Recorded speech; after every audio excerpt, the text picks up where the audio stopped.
ఇది Sam, CC మరియు చిన్న గ్లాడెస్ కి సంబంధించిన కథ. గ్రామంలో ఎప్పుడూ ఆటలు, ఆనందాలతో తిరిగే పిల్లలు. శామ్ 6 ఏళ్ల బుడ్డోడు, చాలా చిలిపిగా ఉంటాడు. సీసీ 4 ఏళ్ల చిన్నపిల్ల, అన్నయ్యని వెంటనే అనుకరిస్తుంది. ఇక గ్లాడెస్ మాత్రం 1 సంవత్సరం, నవ్వుతూ ప్రపంచాన్ని కొత్తగా చూస్తుంది. శామ్, సీసీ చిన్న పిల్లలను ఎగతాళి చేయడంలో నిమగ్నమయ్యారు.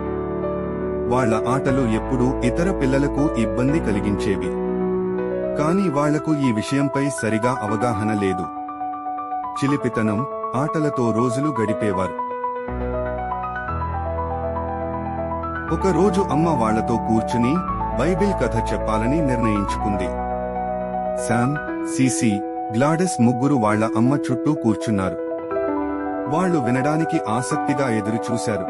అమ్మ వాళ్లకి మంచి సమరేయుడు అనే కథ చెప్పింది. ఆ కథ వింటున్నవారు గాయపడిన వ్యక్తి గురించి బాధపడుతూ వారే ఆ వ్యక్తికి నీరు ఇచ్చినట్లు ఊహించుకున్నారు. అప్పుడు శామ్, సీసీ ఇంకా ఎవరిని బాధ పెట్టవద్దు అని నిర్ణయం తీసుకున్న వాళ్ల జీవితాల్లో మార్పు వచ్చింది.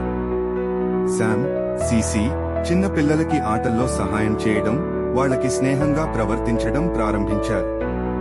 ప్రేమ, దయ మరియు యేసు నేర్పించిన మార్గం వాళ్ల జీవితాలు మార్చింది.